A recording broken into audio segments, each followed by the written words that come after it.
Anda kembali menyaksikan Berita Satu View dan kami masih membahas mengenai rancangan undang-undang Pilkada.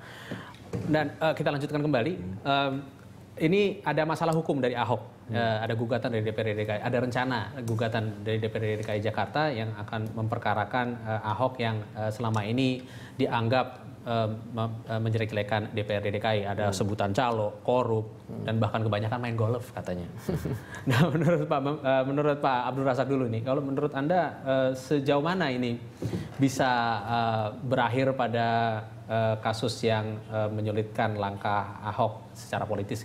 Saya pikir sih Ahok kan tipikal orang berani, dan resiko orang berani adalah banyak yang tidak suka. Ya biarin aja proses hukum berjalan. Saya sih yakin ya kalau Ahok punya backup data yang kuat, dia tidak akan. Seberapa serius sih ancaman hukum ini? Saya nggak tahu pasal yang akan dipakai untuk laporan ini ya, tapi kita harus lihat dulu pasalnya, ancamannya berapa gitu. Tapi kalau pencemaran nama baik sih, kalau tidak pakai undang-undang ITE di bawah 5 tahun gitu ya, karena ini kan ngomongannya mungkin di media gitu ya.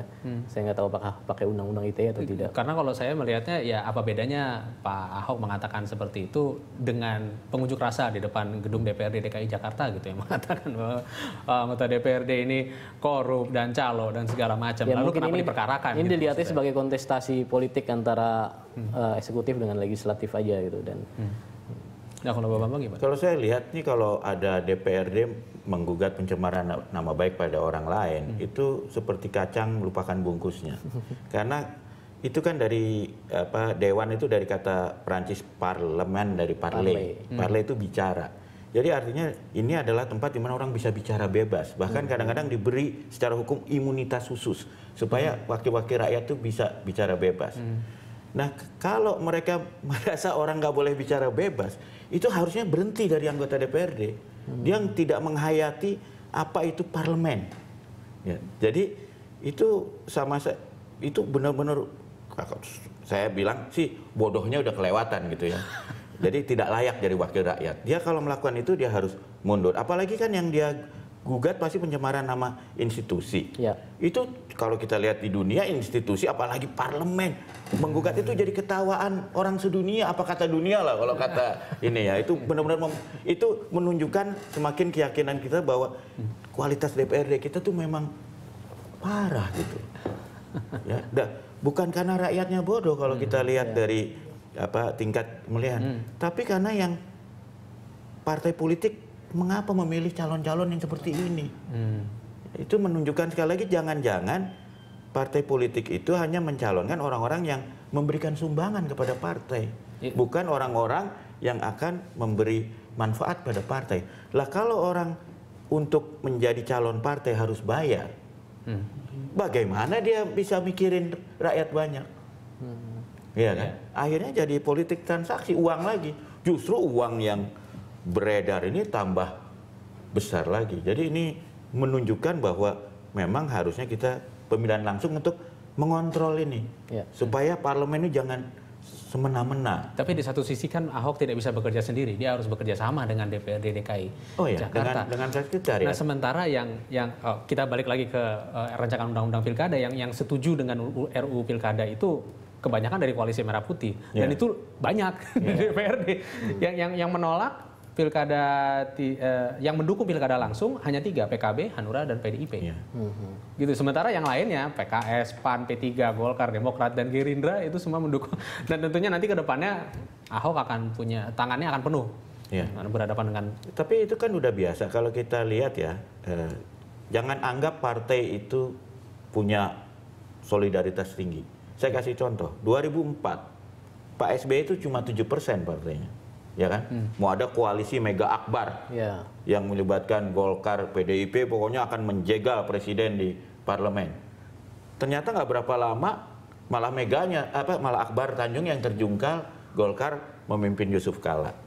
Dan saya kira selama ini juga Jokowi di DKI itu dia minoritas kok partainya di DPRD. Sama Ahok gampang kok. Oke, kamu mau rapat sama saya, karena kita buka aja rapatnya, taruh di YouTube. Wah, takut semua itu ya orang-orang. Kalau dia benar, dia akan tantang balik dong. Kita bikin rapat terbuka. Ya, kita lihat rakyat siapa yang benar. Jadi memang Ternyata reaksinya berlebihan DPRD dan harusnya dipahami kalaupun ada omongan-omongan seperti itu sebagai mekanisme check and balances gitu ya, bahwa eksekutif juga bisa men-check and balances parlemen juga gitu sebaliknya. Iya. Menurut saya justru itu menunjukkan rakyat kita dewasa. Kayak di Amerika itu, siapapun gubernur atau presiden, itu biasanya di parlemennya dari partai yang minoritas. Karena mereka mau ada check and balances ya. Dan itu menunjukkan kedewasaan rakyat Indonesia. Jadi salahnya orang-orang yang nyogok menurut saya kalau mereka menganggap biaya ini tinggi. Ya, pada dasarnya media sepakat kurang lebih bahwa memang pilkada langsung masih lebih baik daripada pilkada tidak langsung. Kecuali mungkin media yang dimiliki oleh kelompok politik yang melakukan intervensi dan itu pelanggaran pada undang-undang pers. Oke. Sekarang kita beralih ke topik yang berikutnya, yaitu mengenai kasus Anas Urbaningrum, kasus Hambalang. Anas Urbaningrum di sini mendapatkan tuntutan sebesar 15 tahun dan denda 500 juta serta uang pengganti sebesar 94 miliar. Nah, ini tentunya beberapa hal yang bisa dibahas adalah mengenai pencabutan maksud saya tuntutan untuk mencabut hak politik dari Anas Urbaningrum. Nah, dari Pak Abdul Razak sendiri melihat ini seperti apa? Ya, hukum online mencatat ini bukan yang pertama ya Mas Bambang. Jadi sebelumnya dulu ada kasus Korlantas, Joko Susilo, kasus Atut, kasus Akil, dan sekarang kasus Anas. Dan so far 3 yang sudah putus itu tidak dikabulkan sama hakim. Untuk Akil misalnya karena udah seumur hidup ngapain dicabut lagi hak politiknya. Atut saya lupa pertimbangannya apa. Tapi kalau Korlantas itu kalau nggak salah karena udah divonis di atas sekian tahun, dia otomatis hak politiknya sudah hilang karena ada syarat di undang-undang bahwa pemilihan kepala daerah itu harus tidak pernah dipidana 5 tahun gitu misalnya. Jadi buat saya sih ini lebih ke cara KPK menunjukkan tajinya bahwa kita ini serius ini, kita ini galak gitu ya, dan khusus untuk kasus Anas saya melihat ada karena dari karakter kasusnya diangkat soal ambisi Anas untuk jadi capres 2014 yang kemarin gitu, dan akhirnya dia kong kali kong dengan beberapa koleganya termasuk Nazarudin. Jadi juga menjadi pembelajaran politik buat politisi bahwa jangan korupsi gitu.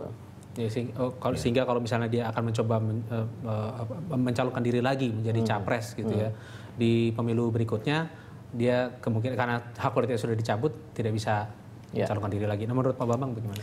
Ya, saya kira memang berbahaya orang yang punya kemampuan politik tetapi menghalalkan semua cara termasuk korupsi, bahkan bekerja sama dengan konglomerat hitam, dengan mafia dan sebagainya ya. Sehingga memang kalau menurut saya wajar kalau ada orang yang melakukan korupsi yang punya kemampuan politik dan sebagainya, itu salah satu hukuman yang menjerakan dia adalah dicabut hak politiknya. Sebab kita ingat kan sebelumnya pernah ada bupati yang harus dibatalkan karena ternyata pernah dihukum. Ya, ini kan uang udah keluar banyak. Dan di Indonesia itu kan ada 250 juta orang ya. Masa sih nggak bisa cari orang yang nggak punya catatan hitam sebagai pernah korupsi gitu loh. Untuk apa gitu? Kalau saya sih, menurut saya, bahkan saya sih lebih tegas lagi, harusnya memang orang-orang yang pernah korupsi itu nggak boleh masuk di dunia politik gitu. Karena mereka ini bahaya sekali kombinasi antara kekuasaan dan uang gitu. Ya, itu, dan apalagi di daerah-daerah yang sumber daya alamnya besar. Wah, itu bisa hancur-hancuran negara kita itu. Jadi kalau menurut saya, kalau orang mau berpolitik, ya jauhilah sikap-sikap yang mengkhianati rakyat seperti korupsi. Korupsi itu kan sebenarnya mencuri uang rakyat. Jadi kalau menurut saya, orang yang ketahuan terbukti mencuri uang rakyat, sebenarnya ya tidak layak mewakili rakyat. Masa orang yang mencuri uang saya minta mewakili saya? Itu kan nggak masuk akal menurut saya. Ya, tapi saya cuma melihatnya seperti ini. Kalau misalnya ada orang yang ingin mencalonkan diri atau terjun ke dunia politik dan merasa bahwa mekanisme yang ada sekarang di Indonesia yang mengharuskan mereka untuk melakukan politik uang gitu. Nah, itu yang saya akan bantah.